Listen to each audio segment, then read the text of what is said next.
Hello, everybody, and welcome back to Let's Commiserate. I'm your host, Sam. And I'm Dave. And if you're watching this on video, you might be a little confused, wondering why we're in this very bare-boned blue room. It is a nice blue, though. It's a nice blue. It's sky blue, like Pixar blue, almost. Very. I'm picking up strong Toy Story vibes. Yes. And that is because this, where we are recording right now, is what will eventually become, this is very exciting, our official podcast studio. Thank you. You're too kind. Really, you're too kind. Stop being kind. If you've been with us for a while, and especially if you've been watching our video recordings, we kind of rotate between like 3 different locations, it seems, right? There's like your office area, my office area, my living room. And We don't have a schedule. Like, we don't have like a schedule, like, oh, we haven't seen this background in a while. And of course, in an ideal world, I would love to have like our own space, our rented space, but like who can afford it? And In this economy? this was a space that we didn't realize was right under our noses this whole time. And so I made arrangements, and the plan is throughout the course of this winter is to rearrange it, remodel it, repaint, and make it our official space. This is going to be the future of Let's Commiserate. Yeah. What do we got planned? We're going to repaint these walls. Thick lighting. Put up some acoustic wall panels because That's it.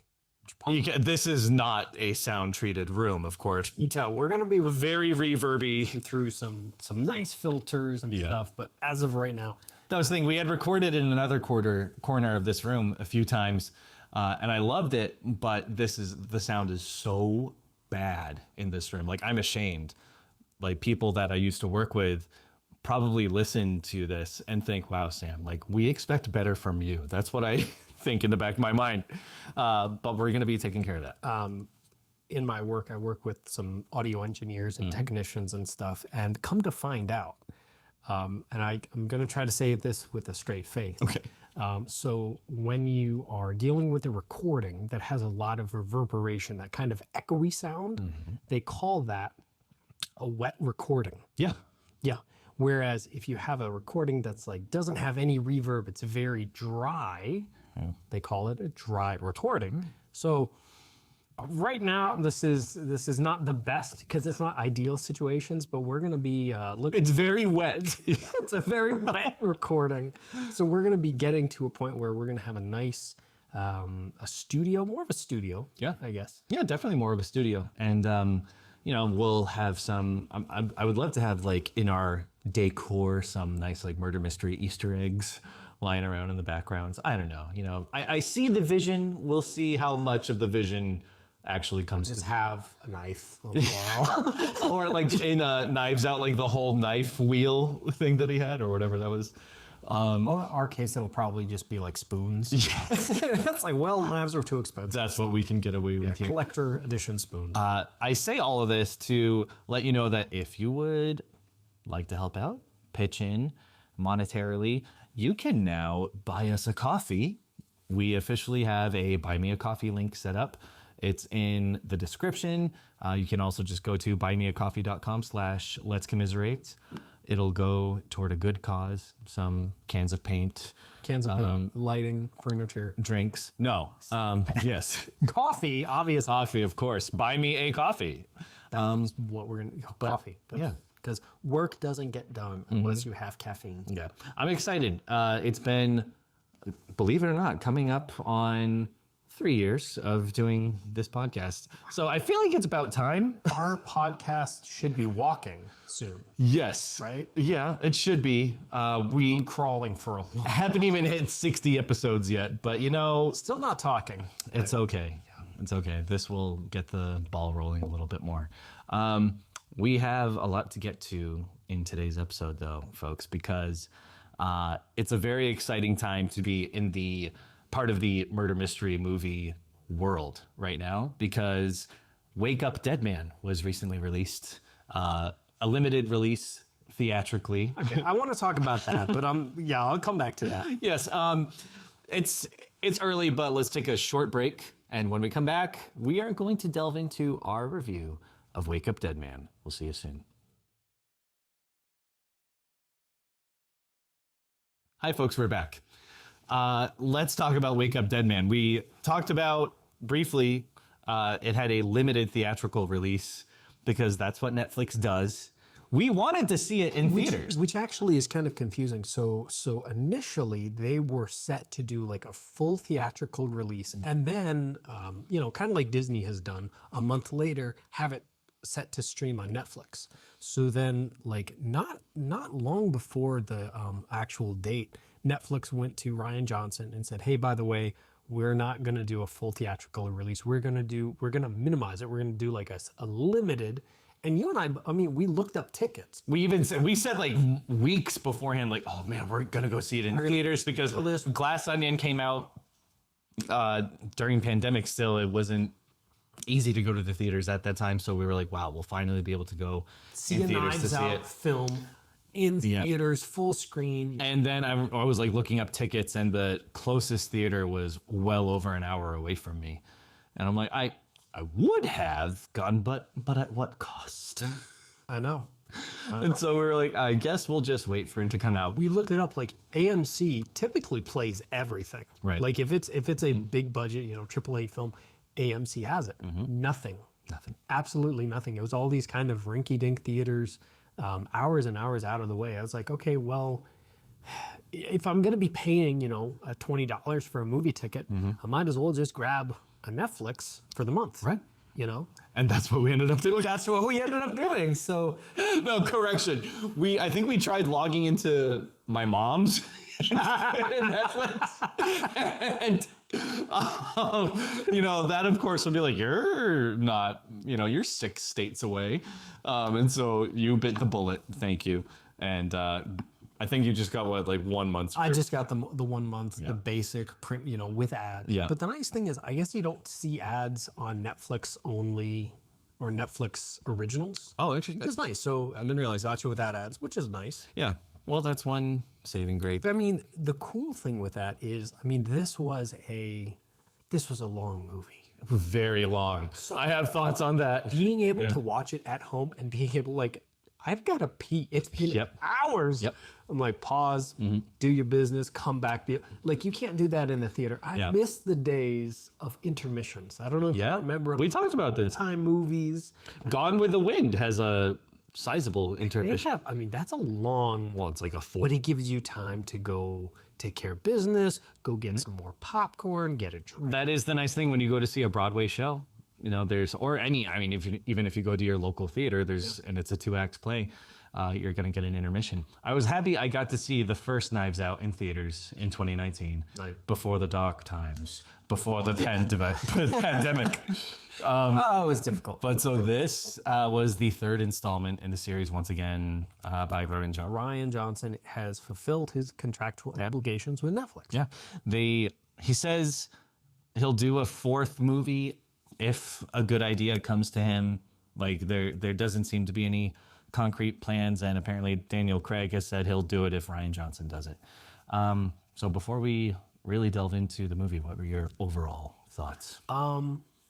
Overall, I'm a huge Knives Out fan, just across the boards. I was in reviewing this film for this, I was still just blown away by the cinematography. Yep. The color palette, the color, the color grading. Color grading, that's the word. The color grading they used on this was just, the colors were bright and vibrant. The colors were the contrast was the perfect for dramatic intrigue. Everything was just shot for shot, almost perfect. Yeah, they really lead into the gothic theme. But it wasn't overblown. It wasn't too much. Right. The framing, everything was textbook.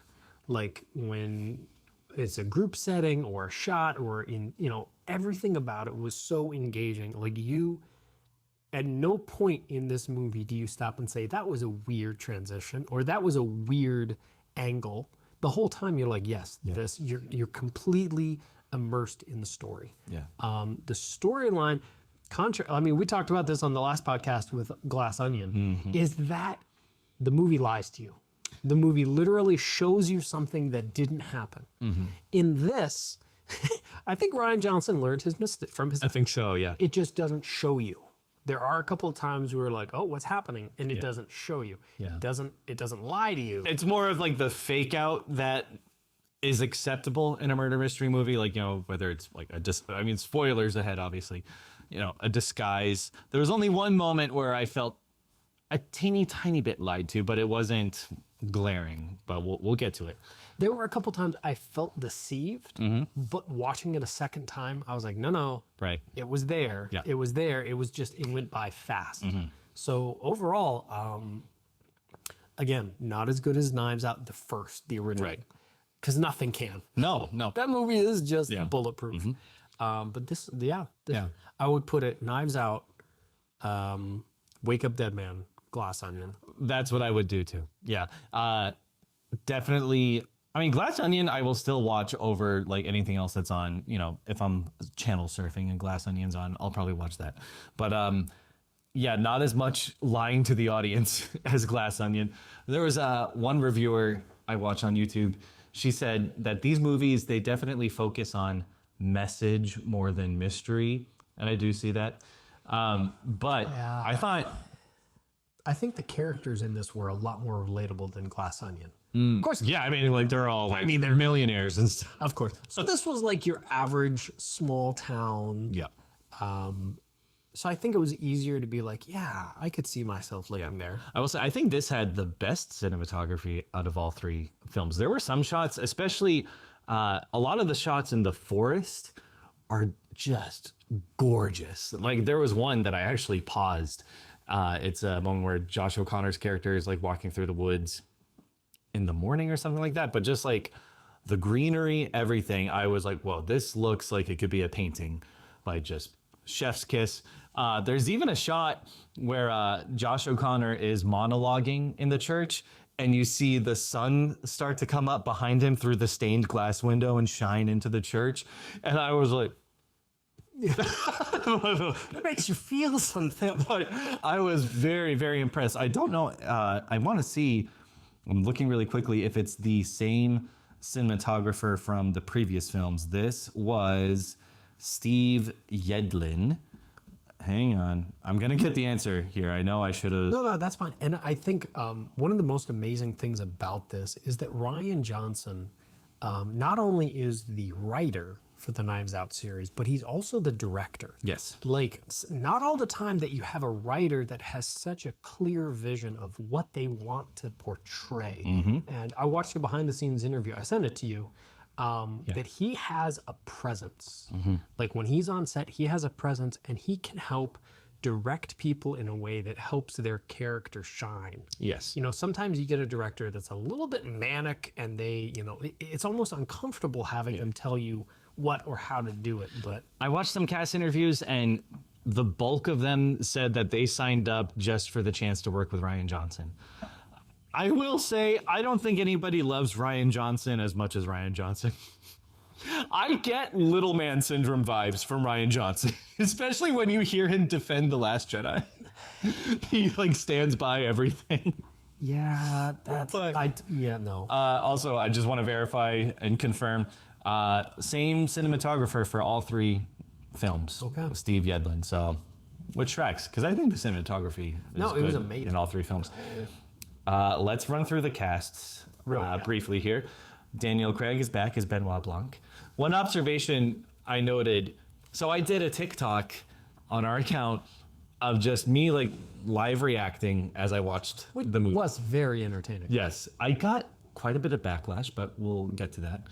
I'm only now starting to receive some love and support. For some reason, TikTok pushes it out to all the people who hate me first and then pushes it out to the people who don't mind me In later. typical fact. No, that's a snapshot of your life. But I was wondering, it seems like in the three films, they progressively dress Benoit Blanc decades older. Like in the first Knives Out film, he's dressed fairly modern, like nothing super like spiffy, but nothing that really stands out. In Glass Onion, he's dressed very like 80s Miami looking. Kind of linen suits and all. Yeah. This, he's like full blown 70s. Like, especially with the hair. The hair and everything. Suits. Yeah. I was like, was that an intentional That's interesting. choice? I hadn't noticed. I did read that Rian Johnson had toyed with the idea of Daniel Craig having a different accent in each movie, like a completely with no explanation, because he's maintained this kind of foghorn, leghorn kind of southern man drawl, Very drawling. Yeah. which has been entertaining. Yeah. I think it was jarring for us all to see Daniel Craig, which is we all know him as James Bond, Correct, so yeah. you know, posh British to pull on this southern persona. But Rian Johnson eventually said, no, we're just going to keep the accent the same. I think this movie had the least amount of Benoit Blanc out of all three films. He doesn't come in until like This is well over 40 minutes into this the is movie. really Judd's movie. Yeah. So that leads us to Josh O'Connor as Judd Duplessis. I don't know. Duplessis. Duplessis. Phenomenal. He did amazing. I came into this expecting it to follow the cookie cutter formula that the first two films had established. Yeah. Where it's going to be a very sympathetic, likable female lead. Here we have a very sympathetic, likable male lead. So, you know. Whoa, showstopper. But we're like, Dude, he carries this movie. did amazing. I wouldn't say he stole the show because Daniel Craig just has such. Well, actually, I would say he carries the show. He doesn't steal it, but well, kind of in a way, like you need that because we have some very strong characters in this film. So to have this kind of not placid, but like more of a neutral, yeah. sympathetic male lead. Like you kind of have that baseline character throughout the entire film. The only thing that didn't work for me with his character was that he straight up killed a man wrestling in the past. It doesn't track with the rest of. I don't know. Maybe I just wasn't. They said he was we'll talk about it in the review. Glenn freaking Close as Martha Delacroix. She did great. I mean, it's Glenn Close. Like, she could read the full book and she's going to be fine. But it's also funny to me that she was in this because Samantha and I recently watched, oh my goodness, what was the name of it? It was an Agatha Christie. Let's just say she has aged. Oh, well, yeah. She's aged. Yeah. Hey, Rightfully so. let people Time age. has passed. See how my eye is twitching for no reason right now? Because you're just talking about Glenn Close. I'm just so jealous of her. No, she was in Crooked House. So that's an Agatha Christie book. It's not a Poirot book, but actually we should review it on the podcast eventually. But it's funny saying like this is not her first time delving into the murder mystery genre. She, I feel like, was a scene stealer in this. I hated her, but like in the way that you're supposed to hate like an annoying character like that. Like definitely something off. Yeah, I think she kind of portrayed that because I think we all know that one person in our life that you're like, all right, you're kind of you're cool, you're normal, except you have this one thing that you just go off the rails, and we don't talk about that. But yeah, Now that I think of it, so Rian Johnson, he grew up in a Baptist church and strayed away from it, so he like based a lot of this movie on his experiences. And I feel like he based this character on like the stereotypical church lady. That like guilt tripping type of person. But the thing is, Glenn Close just does a phenomenal job at being the character. Like you never once think, oh no, she's acting. No, she's there to work. Yeah. Josh Brolin as Jefferson Wicks, our victim and priest. Thanos is here, you guys. Thoughts? Yeah, I think definitely the most hateable victim. Yeah. Out of all three films. Like you're right? Am I? Oh, absolutely. Yeah.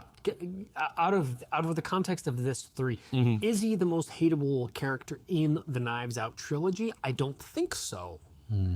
But he is most definitely the worst victim. Like there's literally no redeemable qualities. No. Of this man. But I mean, when it comes to bombastic character development, speech, like he just takes the stage. Yep.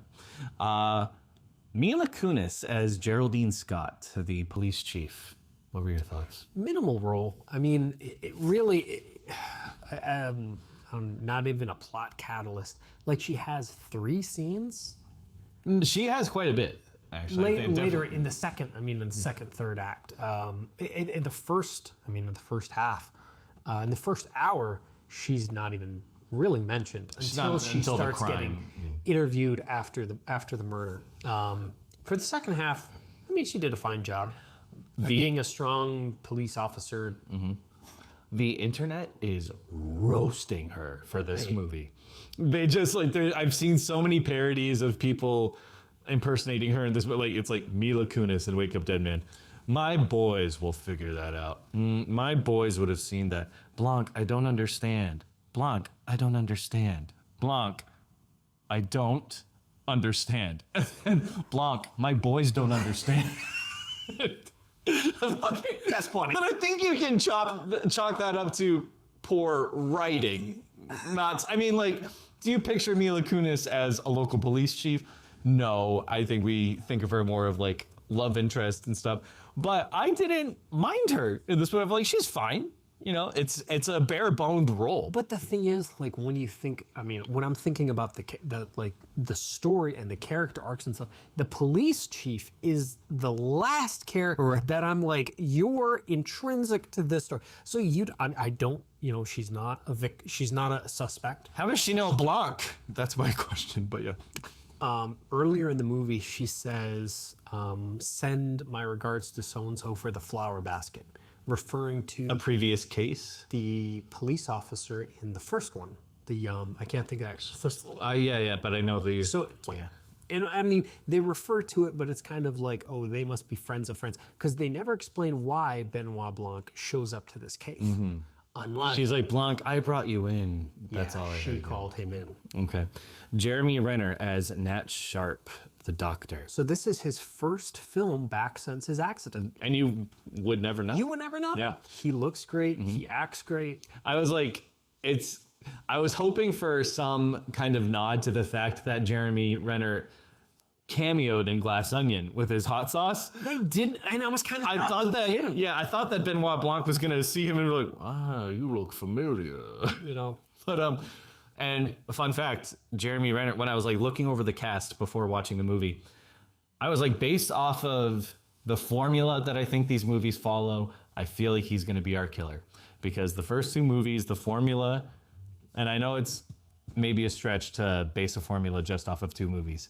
But the pattern that was established, it's happened in every single movie, almost both of them. The killer ended up being the straight white guy. And so I'm looking at the cast and I'm like, well, it's either Moriarty or Jeremy Renner. And I feel like it's going to be Jeremy Renner. And I was half right. No spoiler. We haven't gotten there yet. I already said spoilers. Okay. The fact of the matter is he did great. He did great. Kerry Washington as Vera Draven. I kept getting confused on the connection to her and Daryl McCormick's character. Cy? Cy. She doesn't get a ton to do in this movie. She does have one really good monologue. He does have that monologue. The people, what happens in a lot of these movies is it's such a big cast. None of them are given a whole lot to do, but what they are given, they do the most that they can with it. Which in typical Christina or Agatha Christie. Christina Aguilera. Christina Agatha Lara. Sorry. In typical fashion, that happens a lot. You have a lot of characters that you do kind of have to run through rather quickly, especially when you have a film adaptation. So in this case, they run through the character introductions rather quickly within the first 30 minutes of the film. That's what they do in the previous movies too. They just kind of rush through, which I have not been a fan of. But anyway, Andrew Scott as Lee Ross. I will only ever know him as Moriarty from the Sherlock series. So he plays a kind of washed up sci-fi writer. Yeah. Whose only fan base are these survivalist Americans. He does a great job. Yeah. He plays this kind of weird, eccentric writer. There's a bit where he builds a moat around his house, which did look pretty cool. It's more of a metaphor, but yes, it's literally a moat. He does a great. He crushes it. Kaylee Spaney as Simone Vivain. I've never heard of this girl before this movie, but apparently she's been in some pretty big things. I could not tell you. She plays a world-class cellist that suffers from chronic pain Yes. in her legs. And she's promised that she will be cured. Yeah. For me, she's one of the more forgettable ones in this movie. Sorry. Not sorry, but... Yeah. Well, There's not she has good motive. a whole lot Other than that, to- you're yeah. like, there's not a lot of depth Yeah. here. And they really don't go into her character past that. We have Daryl McCormick as Cy Draven, Vera's adoptive son. Sigh. More like, sigh. Am I right? I was gonna say more like grown. Am I right? Yeah. No, Yeah, he's an influencer, a conservative, aspiring politician influencer. Those do exist. his role. yeah. So just eye roll, cringe. Just like, dude, I don't. Anyway. Yeah. But he does a great job. He's not meant to be likable, and he owns it.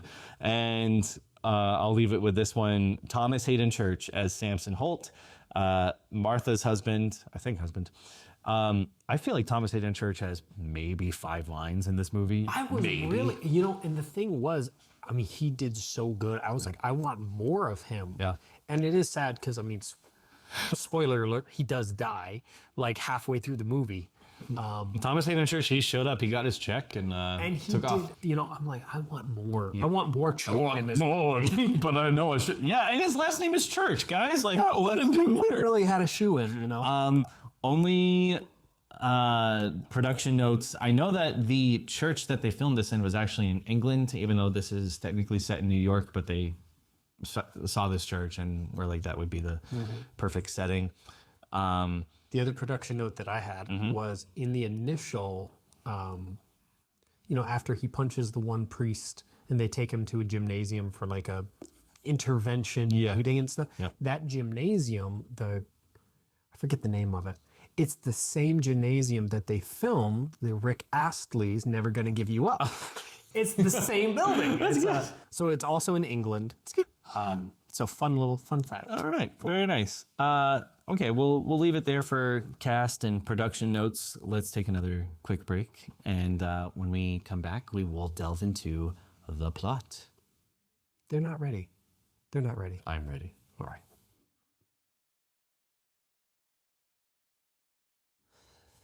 All right, welcome back. So we've discussed cast and production notes, And now, I think it's time for us to get into the real meat of the mystery itself. so wake up, alive folks! It's time to get into the plot. Wake up, unalived audience. So I didn't type extensive notes for this like I usually do, but the movie's fresh enough in my mind. But however, I will be just basically reading you the Wikipedia. So I hate you because for this one I was like, let me not take like scene by scene notes, because I know we've covered like almost most movies we do like a shot for shot. Yeah. And at this point, I think a lot of this movie, like reviewing the other Knives Out films, it's like first one was more about who was where at what time, kind of that classic Clue feel. Yeah, because the first movie starts out like the crime has already happened. Yeah. And so it's told primarily through flashbacks. This is more of a linear storyline. This is a more, start to finish. But this one is more about connections. This is more about the people. So I don't really want to talk about the mystery too much, because We do get to see the crime play out in real time. real time. And but yeah, so this Judd, Josh O'Connor's character, he is assigned as a priest to this very rural church called Our Lady of Perpetual Fortitude in upstate New York. So the first act is Judd is writing a letter. So the whole first hour, and literally an hour, because he ends it with, for the past hour I've written everything, and it actually ends at the hour mark in the film, That's true. which is really cool. Yeah. So the first act kind of is narrated by Judd. Yeah. So he explains his backstory, which is, Getting assigned to this church. The leader, priest. What do they call them? Like just Monsignor. the main priest on campus. The big chief, yes. Monsignor. He insists on being called Monsignor. I didn't have time to Google it. What is a I'm glad you asked. Monsignor. A Monsignor. It's French. It should be Monsignor. The title of various senior Roman Catholic positions. Okay. Well, So I think that answers your question. Honorific form of address for certain Roman Catholic members of the clergy. nice. So I think it's just I'm just going to throw it in here.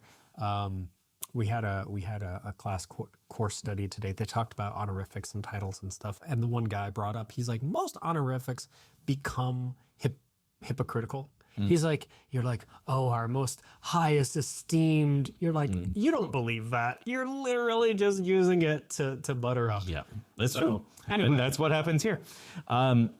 Grace, Glenn Close's character. Oh, no, not Grace. She's Martha. Martha is like the assistant at the church, right? I forget what her exact. Like the primary, like, Yeah.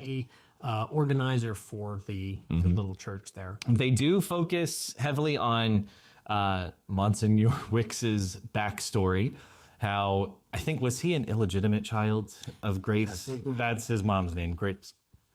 They bring that up multiple times. She was forced to remain at the church with her dad at the promise of receiving an inheritance, I think, by the time she turned 18, something like that. I'm probably getting a lot of details wrong. But then when she didn't get it, she went on a tirade. What's the word I'm looking for? So the previous pastor, the past pastor had, this daughter. She grew up. She was kind of a loose cannon. She had a child of her own. But what was the guy's name? The past pastor. Oh, I forget. Him. So he had a Prentice Wicks. there we go. Prentice Wicks had this tremendous fortune. He had this tremendous fortune, and he did not want it falling into the hands of his daughter, Grace, who would have just, in his whole thing, he's like, don't let the vice fall into the hands of the wicked. Yeah. You're like, all right, this get a little bit much. But that was the premise. So she was after his money. She had to wait until he died. Yeah. And Glenn Close, Martha, is telling this story via flashback. And she's saying, like, I was a child. I witnessed all of this happen. And they show a bit in the flashback where Grace has just gone crazy, like on a rampage, destroying things in the church. And Martha, Glenn Close, as a child, whispers something to Grace that really sets her over the edge and tries to attack this child. And it was at that moment I'm like, gee, I wonder if Glenn Close is going to hold the key to this entire mystery, because they don't let you hear what she says. In the flashback narration, she says, like, God will forgive you for your sins. And then she attacks her. Yeah. But you're like, all right, I didn't hear her whisper. We didn't. Yeah. It was just a quotation. And if we didn't see it or hear it, it didn't happen. And you're like, all right, that seems like a key piece of information. Yeah.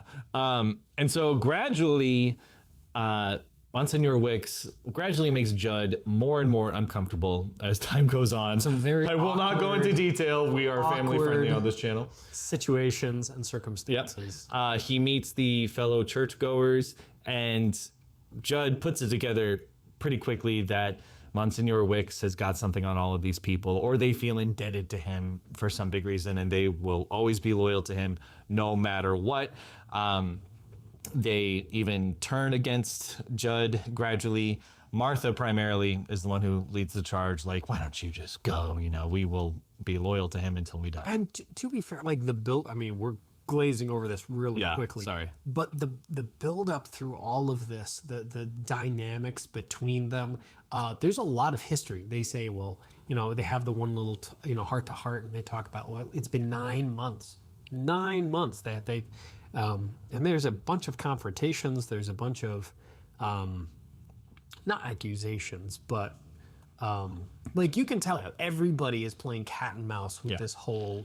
And it is very... It's engaging. You feel uncomfortable watching a good chunk of this first third, in the sense that, like, it's well written and it's well done, because it's sad, but you know people like this who will just, no, my guy, I will believe whatever he says to the end, to the point of like Judd, he's just trying to lead a separate group, not out of any malicious intent. He's like, this is just a space to talk. And they're like, but why isn't Wicks here? Where's Monsignor Wicks? We have to tell him and tell him. Oh, yeah, I didn't know this was an official function. He's like, it is. I'm here.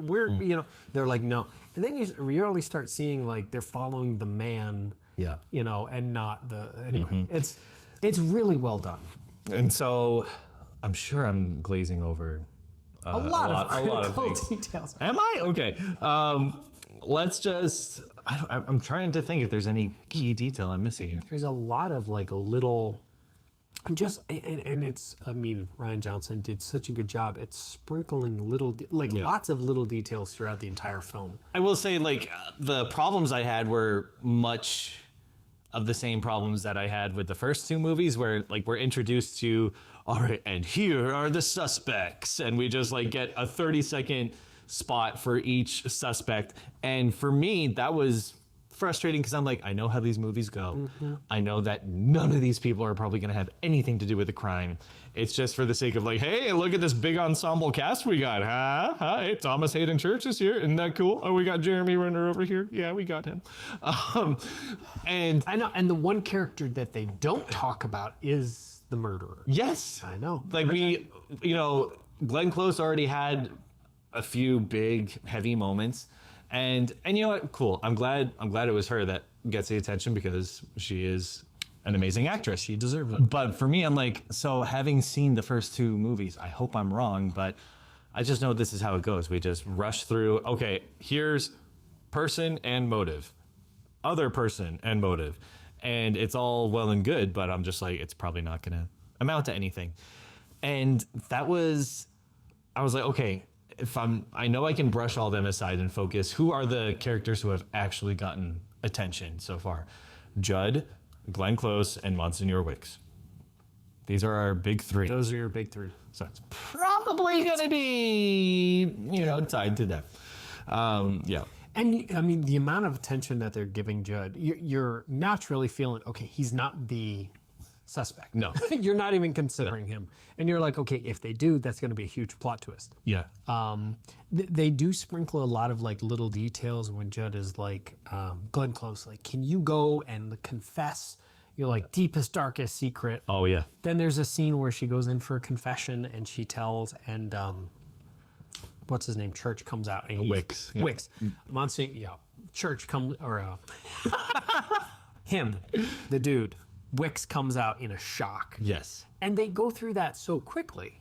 That is a critical part of the movie. But again, I'm like between, she said something that we didn't hear directly in the flashback. She comes out having confessed to something big to Monsignor Wicks. And again, I'm like, gee, I wonder if she's going to have anything to do with the crime. But my instincts based off the first two movies were like, but I feel based on how it's gone in the past that it's going to be Jeremy Renner. It's got to be the regular white guy. But I was like, I don't know. We'll see. The hard thing with these movies is there's so much that you're like, maybe that's not a deal. Yeah. I don't know. I'm not going to remember. There's just too much to remember. There were a few moments, yeah. Oh, that's the thing. This movie, it might be the longest of the three. Now, it doesn't drag. To be fair, it doesn't like. There were times though when I felt like there was a lot of filler. I feel like we could have cut half of the scenes where they're telling Judd, "Why don't you just leave? Why don't you just leave?" We get like 10 moments like that. Emotional tension. I was just okay. Yes, I get it. They want him to leave. Okay, it's okay. Yeah. So it leads to, if we go to the crime itself. What's his name? So the entire event actually only spans a few seconds, like a minute in all. They're having a Sunday service. It was Good Friday. It was Good Friday service. It's like 3:00 on a Friday. Also, I just want to briefly interject. Sorry. This is in fact the longest running of the three films. Okay. And I felt like it was. So go on. Yeah. The Good Friday. They're having the service. Wicks gives a great, service.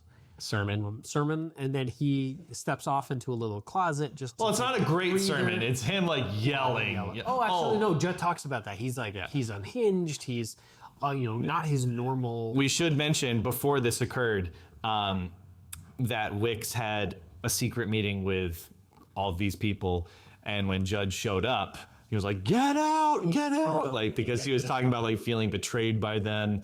And so Judd has a confrontation with Wicks before the Good Friday. And Wicks punches him. Wicks just legitimately assault goes off. And Cy is recording the whole thing and uploading it to YouTube. The only thing that took me out of that moment was Cy uploads it to YouTube and he's standing like probably 30 feet away and somehow records perfect audio of them. I was like, now, come on. That was the only moment I was like, they were not wearing these, okay? Hollyland, sponsor us. So Wicks gives this sermon. This was one, I was like, okay, I know I need to really pay attention here because there was one shot, Judd is saying after Wicks would do his part, he would go into the closet to like cool off, what have you. And that's when I would go up and do my bit. And they do this panning shot following Wicks into the closet and then panning back to Judd. And I'm like, we have not seen a shot like this in the movie so far. Let me rewind because I feel like there's something I'm supposed to notice here. I think I watched it 3 times and I did not pick up on it. Sure enough, there was something to pick up on, but again, I am a stupid first-time viewer. Well, I guess it would be 3-time viewer by that point. So well done, Ryan. You got me. There was something to notice, and I did not. Did he have the? Yeah, you can say that. We've already spoiled the whole thing. Spoiler alert. Wicks dies. We're unalives Wicks. Yes. His wick has been snuffed. Never mind. Oh. Okay, so it's Wild Wicks to... let's just talk about it. Yeah. So he steps off into this little closet, which is beyond view of the audience. Yes. So Judd is doing his little thing, and then you hear a thunk. You hear a fall and a metal clanging, which everyone like looks over and they're like, "What's up?" Yeah. And Judd is like, "Wicks, what's up?" And at which point, like he's on the ground, he's flat. So Jeremy Renner runs up. And he's like, and Judd is like, picks up his hand and it's like covered in blood. Yeah. And Jeremy's like, don't touch it, don't touch anything. So Jeremy Renner steps over, at which point Glenn Close starts screaming. Yeah. She's like, this is the worst. She makes a scene. Well, she makes a big scene. Everyone turns over to see Jeremy Renner pull a knife out of Wick's back. Mm-hmm. So it's like, guys, this has been murder. Yeah. So it's a seemingly impossible crime. Seemingly impossible. Now, I want to say I was proud of myself because I'm watching like a hawk as this scene plays out. And the only thing I could really pick up on, and looking back, I think it's the only thing that they do show you. They don't insult you in this movie. Like, they do give you clues leading up to it. Like, they show Wicks in plain sight. He's got something in his back as he's walking to the closet. I did not notice it. And here, I noticed this right off the bat. After they hear the thud, after they hear Wicks fall over in the closet, when they cut to Jeremy Renner, Nat Sharp, you see him putting something back in his pocket, like ever so off screen. I was like, is my theory about to be proven right about Jeremy Renner? Half so. But, it's very blink and you miss it, but I was like, little detail. I was like, we have to pay attention very closely here. So Wicks is dead. And that's when Mila Kunis... This is like the perfect... this is the textbook closed door, seemingly impossible, because the closet was sealed. There was only one access. Judd was literally watching him, or at least was able to see him the whole time. Yep. They're like, how... Like, there's no way this... There's no way. Was he not dead? Mm-hmm. Was he pretending? Was there a device in the room? And of course, by the time Benoit Blanc comes and considers all of these factors, he's like, this is an impossible mystery. Enter Mila Kunis and her boys onto the scene of the crime. The only possible solution that you didn't suggest was the fifth one or whatever. It was... the fact that Judd is unseen for 9 seconds, I think they say, something along those lines.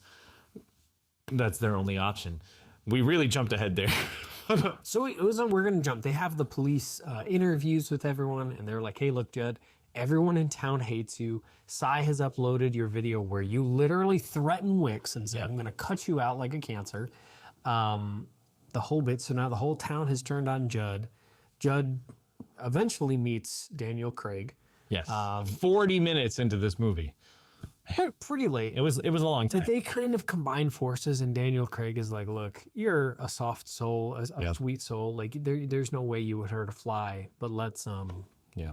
So they kind of team up, and they try to start unraveling this mystery. At which point, like, Judd starts reviewing everyone's backstories and their history.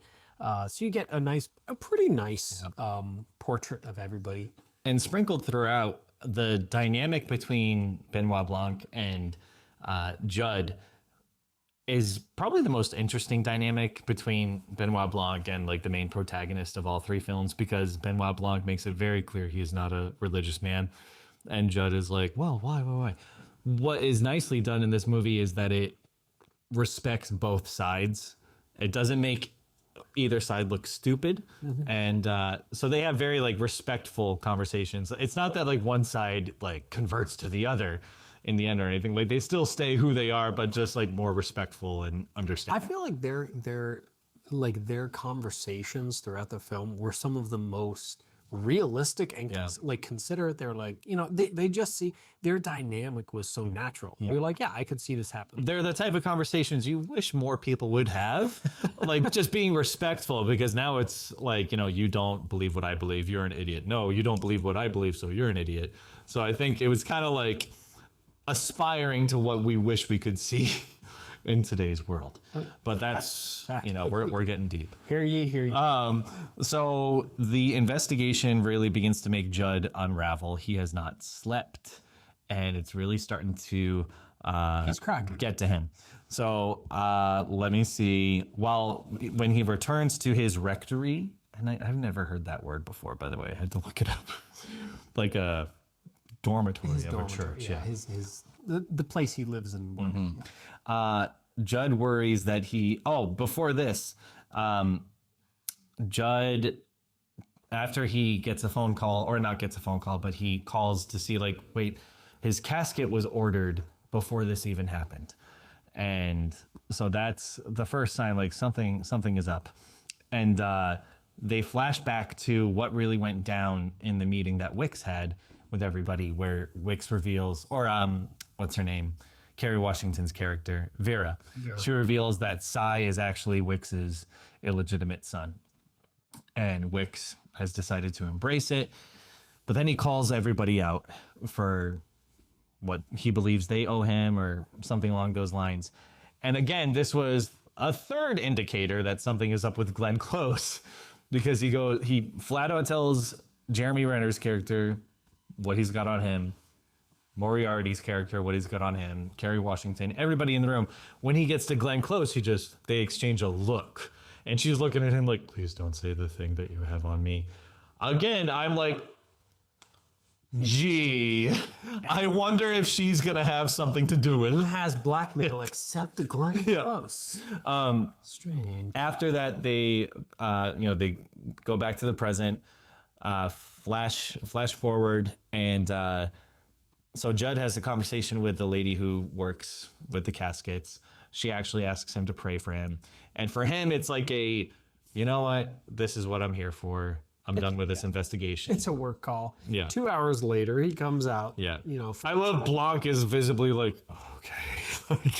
To be fair, we've all been there. We've all called from, it's like, well, I got it. I can't not, it happens. And Judd is like, no, I'm done with this. Like you're only in this for the thrill of it. My name is at stake. I'm done. That night, Judd really goes through it. He appears to witness Wicks exit his mausoleum and go up and hug Thomas Hayden Church, Samson, and they go into the woods. Judd is like, what? Chases them into the woods, only to be punched out by Wicks. That is the only moment where I felt lied to later on, because from Judd's point of view, they show Wicks, Josh Brolin, do. punching him out. do. You later learn it was not him. That was my only not, in gripe. fact, Wicks. Yeah. When he comes to, they find out that Thomas Hayden Church is. To be fair, yeah, okay, that was the only scene that I would say, okay, I do feel a little bit lied to. A little bit. I wasn't angry, but I just felt, I feel like they could have done it better if they had Church do it very fast. Like, yes, if it was like 2 camera frames or blurry, something, like, yeah. Something like that. But the fact they actually had Wicks do it, you're like, Yeah. So Judd is now convinced that he killed Samson. It's like, no, it was 100% me. Like, there's no way it could have not have been me. But Blanc is like, do not turn yourself in. Like, something doesn't add up here. They keep referencing The Hollow Man, this novel. yeah. It was part of their book club. Should we read that and review it? Absolutely. So again, this is kind of the fundamental, and I do respect that Rian Johnson kind of went through, like, this is like, in a way, a modern interpretation of The Hollow Man. Yes. Like, this is this rendition, and fundamentally throughout the film they've referenced that, they talk about it, and it's one of the books that they, like, their entire, like, church book club has been reading. And Martha has chosen all of the books. Which that's the moment you're like, whoa, is this kind of like Glass Onion, where what's his name is like picking up the story, the plot line as the suggestions come along? Is he that stupid that he's literally seeing if he can do what he's been told? And you're like, okay, that's right. And in a way, it kind of actually sets the not premise, but so this was the point in the movie where I started to get thrown for a loop, because in my head I'm like, I know, even in your TikTok, like this was the point where you're like, this was where I got some backlash, because I'm like, all right, following the pattern of the first 2 movies, it has to be Jeremy Renner. But how this movie has been going, there's no way it's not Glenn Close. Like, it has to be. She is by far and away the most suspicious person out of the entire cast. And you changed your vote. You hopped on team Jeremy Renner.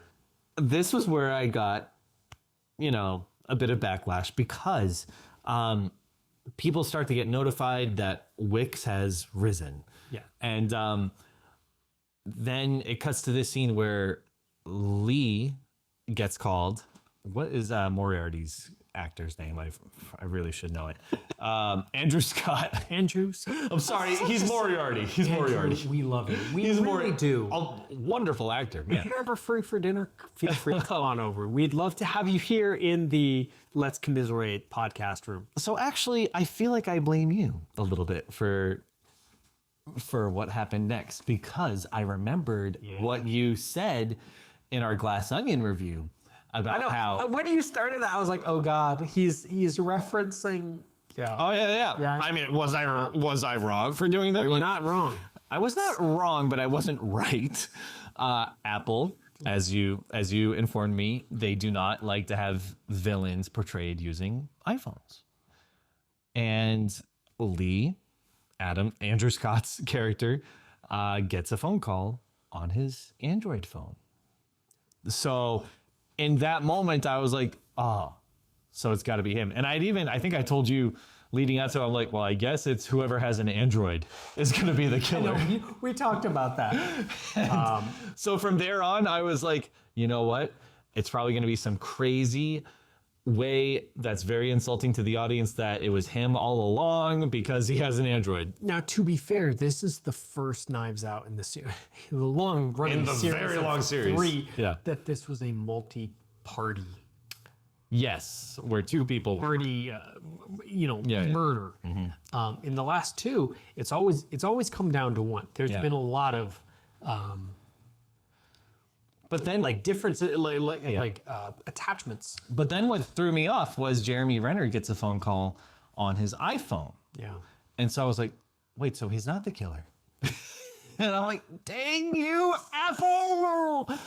So that's when I kind of changed my tune in the TikTok I made. However, I would like to clarify: if people had actually properly watched my TikTok, I still said, I was like, logically, it has to be Glenn Close. However, knowing what I know about Apple and stuff, I'm guessing it's probably going to be this guy now. I am interested. But I did say, I was like, I still believe that it should be Glenn Close. The thing is, Jeremy Renner was technically a villain in that he was a bad guy, and he used an Apple device. So, Apple, explain yourself. Be consistent. But is it because he's a villain turned victim? Because what happens next is that Blanc and Judd, they go to Nat's house, Jeremy Renner's house, and they find his corpse fully dissolved in a tub of acid. Just gone, just bones. This was, and you know what?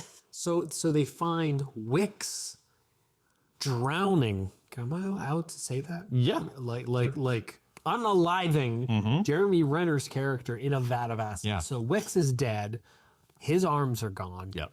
Jeremy is now just a set of bones sitting in a pool of acid. It's made to look like, Wicks had arisen or was never dead at all and went and killed Jeremy Renner's character. Now, the funny thing about this was I watched this alone. I started it without my wife because I was like, I don't know if she's going to like this one, so it's fine. I'll just watch it by myself. This was the moment where she got home and walked in. The moment where they find this body dissolved in acid. And she was like, what? I was like, yeah, so there's a lot to unpack here. Sorry. Possibly. That's the worst. It was like, this one is not for the faint of heart. Yeah. Sorry. And so, yeah, that's when I was like, whoa, okay, I am definitely wrong because Jeremy Renner had an iPhone and now he's dead. He's gone. Yep.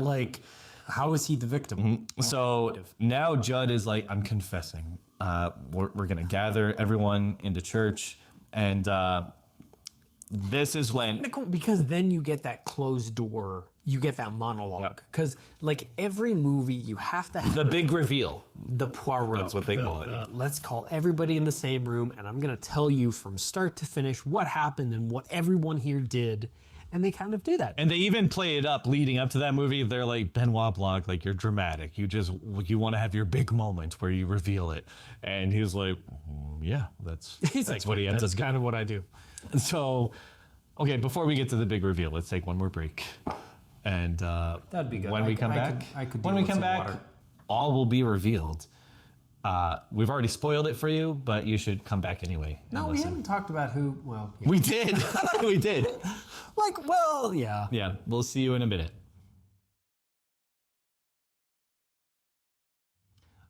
All right, folks, we're back. And it's time for the big reveal. So Blanc explains, and I think Mila Kunis shows up. Blanc, I don't understand. So Blanc is like, no, Judd, do not turn yourself in. I feel like she kind of plays the Monsieur Book from the Poirot. Oh, from Rant Express. Poirot, this must be the solution. Yeah. And Poirot's like, no. And he's like, no, I don't understand. Poirot, explain this to me. I don't understand. They kind of play the lovable, but also...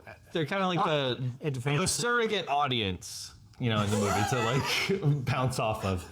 So Mila Kunis is us as the audience. I don't understand. Blanc, I don't understand. Movie, I don't understand. It gives Blanc a nice opportunity to talk out loud. Yes. Because otherwise, all of this dialogue would be in his head. Yep. So, and there were, I forgot to mention before, when they're initially investigating, they go to the bar where Judd had left previous night. And there's a picture that they examined from the bar from a few years ago. And I remember saying, the first time they looked at this picture, Benoit's like, oh, do you see that? And Judd's like, oh, yeah, there's a bag there. And it's made apparent that what Judd noticed is not what Benoit Blanc noticed. And Benoit Blanc's like, oh, yeah, totally. That scene kind of upset me because it was so obvious. It was like, here's a picture. And what Judd is like, oh, it's the bag. And I'm like, that's not what Benoit Blanc. But to be fair, this was another scene that I pressed rewind 3 times and I'm looking at the picture and they give you ample opportunity to be blurry photo. That's what I appreciate about this movie compared to Glass Onion. Yeah. They do give you overall a pretty fair chance to hey, we're giving you a chance to solve this for yourself. I did appreciate this film really did spell it out. It was so long though. It was very long. It was hard to forget. Yeah, it's easy to forget all the clues. Yeah, I did appreciate the moments where they hold your hand through it here. Like they give you 3 chances looking at this picture. I paused it every time, and I could not for the life of me see the difference. When you know on the game shows where they're like, "Is that your final option? Is that your final choice? answer?" Yeah. You know, are you sure? And I was like, you're I think so. I was like, I cannot see. And so the difference that Benoit Blanc noticed is that the cap. Yeah, the cap of the, what was it, a wolf or a little devil thingy? Yeah. Wolf head. So that was what was used to attach to the knife. And so what happened with Nat, Jeremy Renner's character, he was the one who killed Wicks, because it's hinted at early on a button had to have been pressed because there was signal interference with RF frequency. They talked through the whole thing that there was a RF interference on the TV with the garage door opener, and they're like, okay, it didn't happen at the time of the murder, but happened like 20 seconds after the murder So, okay. Because our first twist earlier on that we forgot to mention, Judd knew that anytime Wicks would go into the closet, it would be to drink. And that's what he did not reveal initially. He would have his flask, and Judd hid the flask behind the corner of the door. Benoit got mad at Judd for that. Yeah. He's like, dude, why did you lie? Why did you protect him? To which Judd had some pretty pathetic I forget what it was. excuses. He was like, I gotta protect the man that he was, or whatever. oh, he didn't want to ruin their image of him. Which Right? like he already had a terrible it was image. kind of not the greatest already, but okay. Anyway, So what had happened was, Nat, Jeremy Renner, he spiked Wicks's flax with a very heavy, strong tranquilizer, and he used the second devil's lamp head adornment from the bar and attached it to the blade and switched it out while pretending to examine the body. But what we saw Jeremy Renner putting away in his pocket was the remote trigger. Also, how do you get one of those too? Like, you go to Toys R Us and just get a remote trigger? Like, what was this?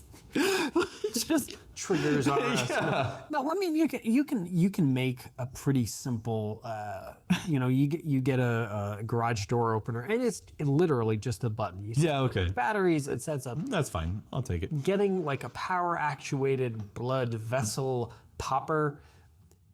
The thing is, in the film, they talk about Jeremy being he was a doctor. He was a doctor. Yeah. So he was able to have access to these chemicals. You're like, okay, cool.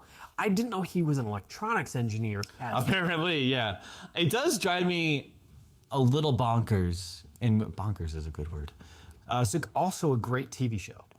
Oh, I didn't know that was a TV show. 90s. Oh, okay. Yeah, comics, animation. But so many things in so many movies are explained away with, oh, it's because they're a doctor.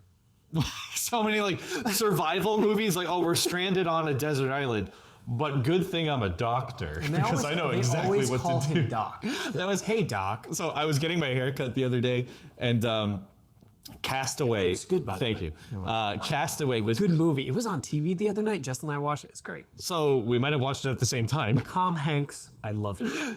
You have a standing what? invitation to come over for dinner anytime you want. You watched it on TV? Yeah. So it might have been at the same time that I was getting my haircut because it was playing, they had it playing on the TV. nice. Also, the last time I had watched Castaway was, You get your haircut at 9 p.m. oh no, on a that late. Wednesday? I feel like he plays on TV a lot though. I got it on Monday or Tuesday. Of all the movies that have like licensing, whatever, Castaway must have like the does. loosest licensing because it's on TV all the time. The last time I had watched it was when it was playing on TV and I was hanging out with your brother. Why are we hanging out with Mike? This was like 3 years ago. Okay.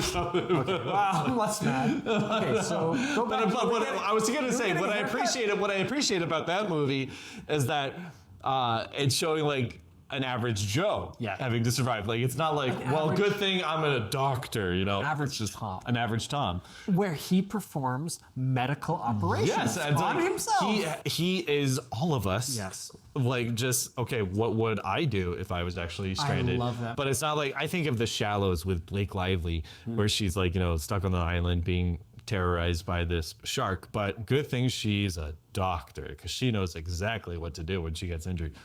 Come on, not all of us are doctors. Anyway, Also a good movie. Yeah. Can we review Castaway? I feel like Yeah. I don't. Who killed Wilson? The thing is, everyone's seen it. That's the big mystery. I just want to watch it again. So we learned that Blanc realizes as he's explaining when Glenn Close, Martha, has her meltdown when they discover Wicks' body, it's while she's having her meltdown. Then Jeremy Renner switches out the blades and stabs Wicks for real.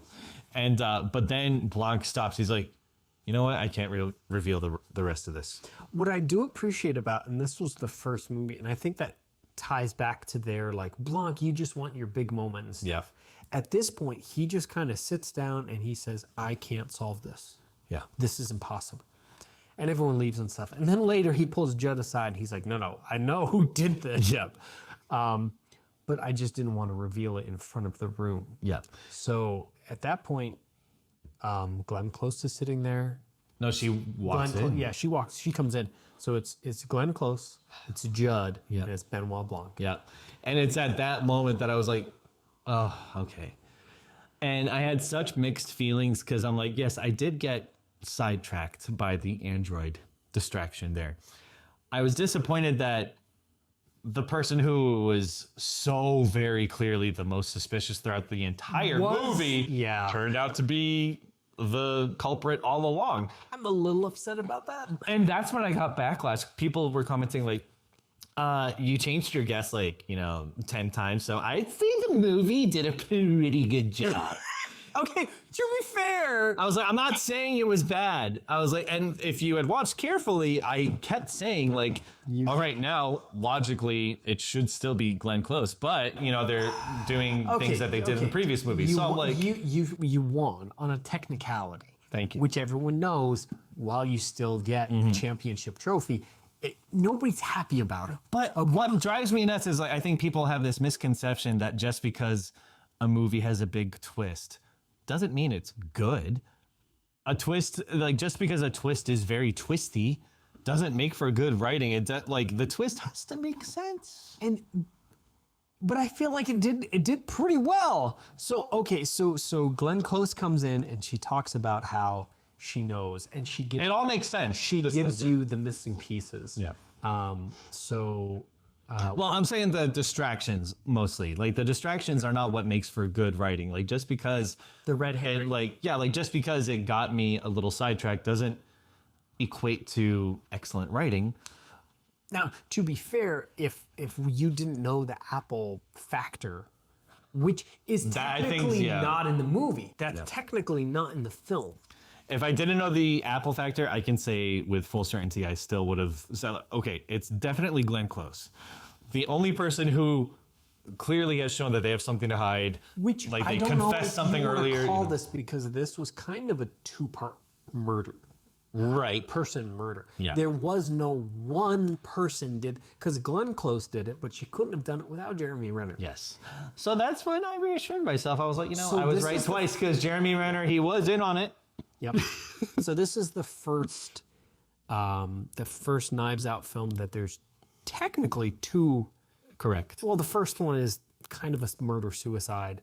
Right. And then the second, the first one, the second one, Glass Onion, was completely just a one-person murder. Yeah. This is the first one that has a murderer And an accomplice. yeah.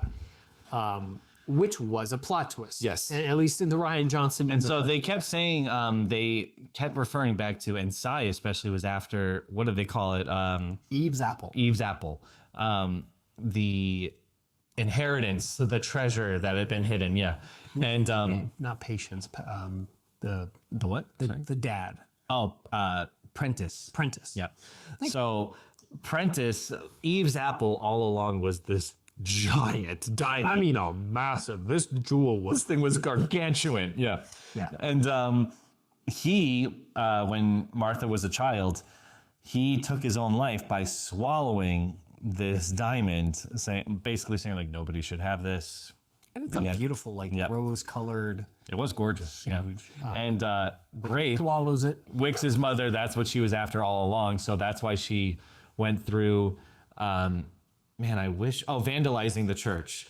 Just like She wrecked it. Also, can we talk very briefly? I can't say what it was, but there's vandalism on the mausoleum early on in the movie, and Glenn Close is like, look at these rocket ships. I didn't think we were going to talk about this, but yeah, that I laughed. But that was a genuine laugh out loud moment from the movie. that was a because it was so unexpected. It was also you're like rocket ships. You're like Glenn Close.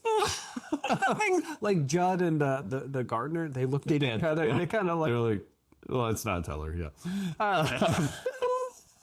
So Prentice, he took. something else you have to watch. Yeah. For that. Prentice, he swallowed the diamond, and that's what Grace was looking for when she vandalized the church and ransacked he it. took the inheritance, he converted it into this precious stone. He swallowed it, died from it. Yeah. Grace never found it. They buried him in the mausoleum using this Lazarus door, which is fully closed until somebody pushes it over from the inside out. And you learned that when Martha was a child, that's what she whispered to Grace. She's like, I know where it is. And she tells her, and that's Grace. Grace, he just goes ballistic on her. A brain aneurysm. Oh, yeah. Say. Gosh. Struck down. And so Martha kept the secret until Judd had told her previously, like, why don't you confess to your biggest secret? Go back to like the 20 or 30 minute mark in the movie where Judd is like, can you walk in, Are you actually going to? Yeah. Mr. Wicks, and like, can you tell him your deepest, darkest secret? And she's like, yeah. Cut to the part with her confession where she's like, you know, the shocking bit where he stumbles out and he's like, whoa, that was heavy. Yep. She knows where the inheritance, she knows where Eve's apple is. And then she picked up on the fact that now Wicks was going to retrieve the diamond from Prentice's body. And so that's why she was like, nobody should have access to that. So that's why she plotted to take his life. So she recruited Jeremy Renner, Nat. And even we see early on after Wicks is declared dead, this was the other thing that made it so obvious that she's connected to this. She's like, can I have a moment alone with Wicks when he's about to be entombed? And she's like, you will rise again. And I'm like, what is going on? What is this? It turns out Samson had agreed to swap places with Wicks's body. And so she was literally telling Samson, you will rise again. They hid Wicks's body. They put Samson in the coffin.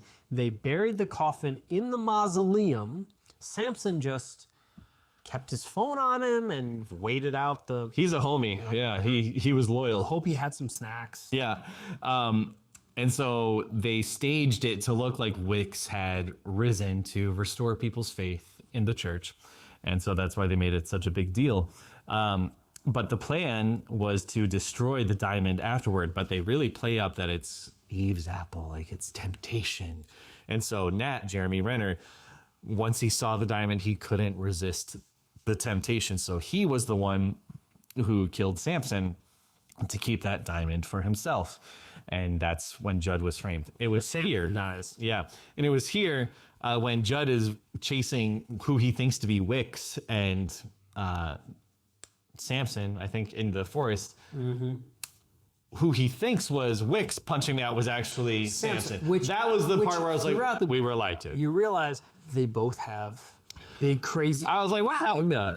You know, they're wearing the big... They're very careful to never show them together in the movie. Like, even the poster, I think they're like on opposite sides or something. That was the moment I was referring to where, okay, we were kind of lied to because it does show Wicks punching him out. Very well misled. Yeah. Anyway. That's very nitpicky. The letter was written from Judd's perspective, so technically you could say that it was his interpretation of the events. Yep. I'm not defending the movie, I'm just... No. I'm not really hung up on it. I was like, okay, if I had to really be nitpicky. So eventually, Jeremy Renner has the diamond. He goes home. Glenn Close meets up with him. and asks like, "Hey, where's Samson?" Yeah. And Glenn or Jeremy Renner's like, "Well, he didn't make it." Yeah. He's like, we get to split this diamond. But she realizes what's happened. Jeremy Renner, as a doctor, he has access to all of these poisons. She drops the diamond. Supposedly, Jeremy goes to, like, go pick it up. At which point, she spikes his drink with the same drug that they put. I thought she Wicks. switched their drinks. Like they he had switched. already, like he said, I put poison in your cup. I thought it was that she switched it. I'm looking. Wikipedia. Anyway, it's not getting very thorough. So Jeremy gets the spiked, the poisoned cup. And so Glenn Close somehow manages to pick up this beefy guy and put him in the tub. Maybe he lost a little bit of weight. Maybe he did. But, I mean, he's still Jeremy. And she positions, but not only him, but Josh Brolin, who is a huge dude. So she Yeah. puts him in the tub. She, bathes them in acid. Yeah. Which, that smell. Oof. Oh, I know. I don't want to think about that. That's not, But when they're gathered in the church for the big reveal, that's when Blanc realizes, looking at Glenn Close, because Jeremy Renner had said, like, what gives it away with the poison is your lips. Like, they clearly get discolored or go numb or dry up. And so while she's giving her confession to Judd, they realize that she has taken the last of that poison. which she says, and it's funny, they say the poison takes 10 minutes to work. Yeah. So at the beginning of her scene, from where her like arms go numb and stuff, Yep. 10 minutes. I appreciate how they pay attention to the timestamps. That's the one thing I will give Rian Johnson is it's like where you have the time. Nothing is worse than a movie where they're like, Wait a minute. we have to defuse this bomb in like 5 minutes, and then 10 minutes later, Or like they're 15, still yeah. like waiting for the bomb tech crew, and you're like, I literally have a watch on this. Like I can see, But they pay attention to the timestamps too. Yeah. And so she confesses and she prays for forgiveness. And Judd is like, "No, do you think there's like anyone else that you need forgiveness from?" And she was like, "Oh yeah, Grace, that girl's life who I ruined." Yeah. that. And then she drops the diamond, and we get one final moment of temptation, now centered between Judd and Benoit Blanc. Like they both look at each other. They like, look when at each see other. the diamond. They look at each other. They look at the diamond back, Yeah. and I was like, Then it just cuts. and Yeah. And so we flash forward 1 year later. You see, like, where are they now? And everyone's doing just this prologue. Yeah. Everyone. This was a movie from a book. This would be the prologue. Yeah. So The epilogue. the epilogue. Yeah. That's the word. The only one who's not happy 1 year later is Cy. He's like, "I know you know where it is." Well, so because he was Wick's son, Yeah. like he would be entitled to the inheritance. Yeah. So he's still like he has his attorneys. They have the lawyer. They're going after Judd. Like where the inheritance and where the money's. And Judd is like, it's in God's hands. Like I don't know. And then you find out it is literally in God's So Judd, now that Wicks is gone, he like refurbishes like the building and everything. People come out like, "Hey, we've been looking for a church." Like, Jen is hiding inside of the buildings. yeah, it's one like a little new glimmer. cross that Judd has made, and so by that point I was like, it's got to be. It's got whatever. It's Clever, I'll give it that. good storytelling. And that was, again, I love with the end credits how they make everybody into like clue cards, like you would see in the That was game. entertaining. And that's the end of the movie, guys. What did you think? Like, how do we feel right now? This was a.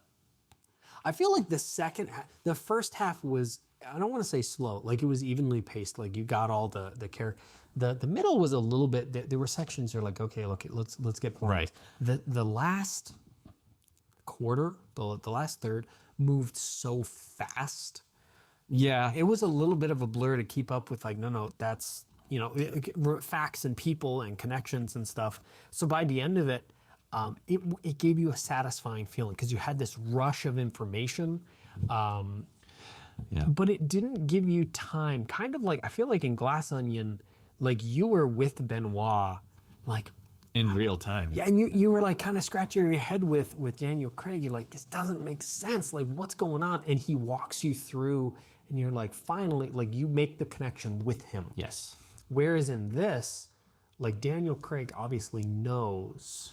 And it's This not is until the- 20 yeah. minutes later through the confession that you, as the audience, finds out. So it's a little less satisfying. And I feel like this is the first time where Benoit Blanc lets his emotions rule a little more. It's because he loves Judd. You can tell that he's grown on him and he just wants to protect him. Which we love character development. We love Here it. at Let's Commiserate, we love And character Mysteries on Demand. So yeah. being able to see Benoit Blanc kind of get out of his like stereotypical just investigator mode and Yep. see him like actually crack a little bit. Kind of humanize. A little humanization. Sure. It's engaging. You know, like okay, I'm seeing him develop as a character, even in his 70s. Yeah. Yeah. I think, again, for me, it was just the most obvious victim. And I know I did get sidetracked. To be fair, Glenn Close is never seen using an iPhone. She uses a landline.